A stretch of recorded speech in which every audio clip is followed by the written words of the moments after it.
John Watson and Rosalie Rayner conducted experiments to determine how phobias were learned.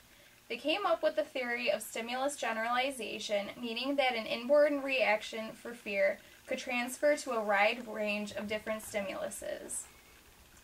Also, they concluded that extreme emotional fears and disturbances that affect adults may be caused by events that occur during childhood. To prove their theories, psychologists Watson and Rayner used Pavlov's classical conditioning model to instill an unnatural fear in 11-month-old Albert.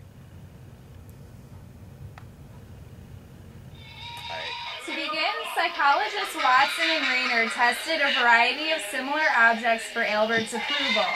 Watson and Rayner gave Albert a rat to play with, and he was delighted. They also allowed him to play with a white rabbit and cotton. Originally, the stimuli presented to Albert were neutral, meaning they did not trigger a particular or the same response each time. Then, after determining the stimuli to be neutral, the psychologists needed an unconditioned stimulus to pair it with. Like most children, Albert feared loud noises.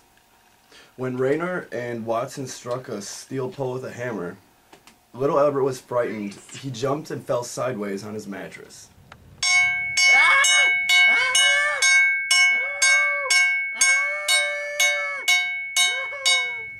Albert did not need to be taught to fear the loud noise, meaning that it was an unconditioned stimulus, which triggered his reflexive, unconditioned response. Subsequently, when they paired the loud noise of the hammer, the unconditioned stimulus, with the rat as a neutral stimulus, Albert began associating the two with each other and began to fear the rat.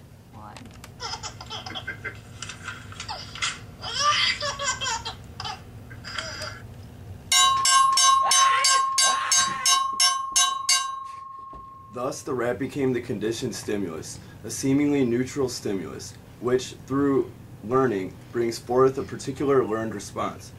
When the rat and the noise were paired together, Albert began to fear the rat, which was the conditioned or learned response. A few days later, Watson and Rayner conducted similar experiments using objects other than just the white rat. They used a white rabbit, cotton, a Santa Claus beard, and even Watson's hair. Albert's fear of the similar objects proved Watson and Rayner's theory of stimulus generalization, when a reaction of fear transfers to a wide range of stimuli. Albert generalized all furry, white objects as something to fear. Ho, ho, ho!